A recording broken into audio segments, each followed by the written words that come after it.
हो सकता है ऐसा लगे कि इस केस से रिलेटेड नहीं था, पर अभी तक जितने सत्र हमने अटेंड किए और यहाँ किए, मैं मैपकॉस्ट का आभार डीजी साहब का व्यक्त करना चाहूँगा कि उन्होंने अदर स्टेक होल्डर पार्टिसिपेशन में इस विषय को भी जोड़ा कि किस तरह से हाइड्रोलॉजी, जियोमॉर्फोलॉजी या अलग अलग विषय जो नदी के आसपास किए जा रहे हैं या जिन पर शोध या कार्य किया जा रहा है, उसका एक पक्ष उस समाज के साथ भी जुड़ा हुआ है जो नदी के किनारे बसता है,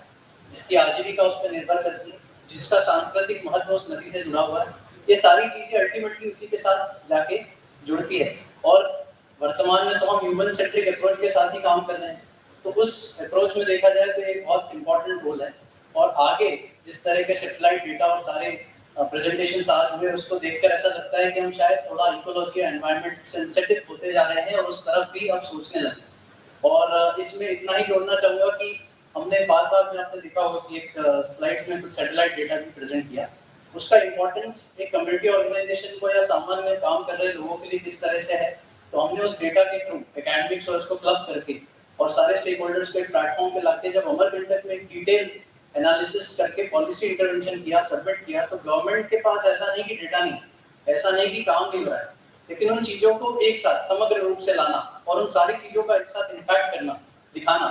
केवल हाइड्रोलॉजिकल इम्पैक्ट नहीं दिखाना, उसके साथ साथ नदी के पूरे बेसिन पे क्या इम्पैक्ट हो रहा है उसे दिखाना। तो एक छोटे एरिया पे वो स्टडी बहुत महत्वपूर्ण साबित हुई और अमरकंटक पे सरकार ने निर्णय लिए, जिसपे कुछ काम अभी हो रहे हैं और भविष्य में आपको शीघ्र ही अखबारों के माध्यम से या जनसंपर्क के माध्यम से और भी सुनने को मिलेंगे। और इसी में सैटेलाइट डेटा की बहुत महत्वपूर्ण भूमिका है और मैं इसमें आग्रह करना चाहूँगा, आज यहाँ काफ़ी सारे प्रमुख लोग हैं, कि इस डेटा को लोगों के साथ भी या इसमें कम्युनिटी पार्टिसिपेशन को भी जोड़ा जाए, जिसके माध्यम से हमारे द्वारा किए जा रहे शोध कार्यों को हम इम्प्लीमेंट कर सकें, वो केवल एकेडमिक्स तक नहीं रहे। और एक सस्टेनेबल रिवर सिस्टम या सस्टेनेबल रिवर कल्चर खड़ा करने के लिए हमें इम्पॉर्टेंट है कि हम एक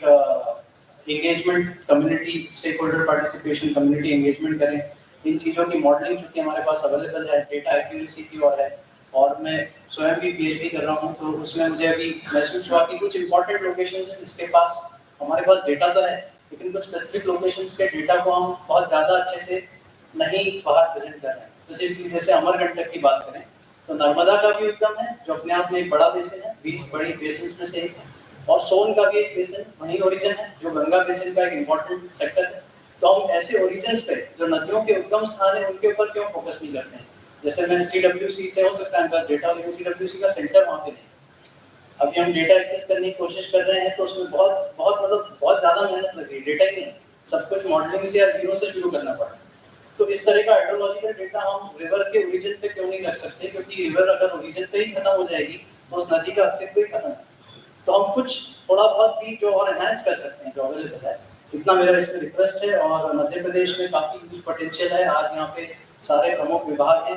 तो एक अंतिम आग्रह के साथ कि हम क्यूमुलेटिव इम्पैक्ट असेसमेंट और कैरिंग कैपेसिटी स्टडी पूरे मध्य प्रदेश की धीरे धीरे करके अगर कर लेंगे तो मध्य प्रदेश का पोटेंशियल और आगे आने वाली समस्याएं,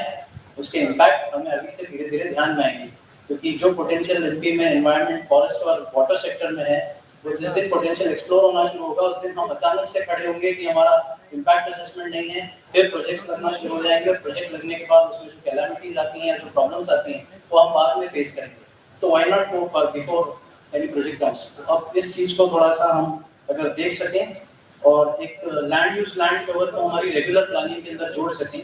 इतना ही आग्रह है। इस सामाजिक कार्य को इसके अंदर और जोड़ा जा सकता है। यही मैं इसके अंदर माध्यम से बताने की कोशिश कर रहा था और बाकी आपने हमारे कार्य को जाना। धन्यवाद।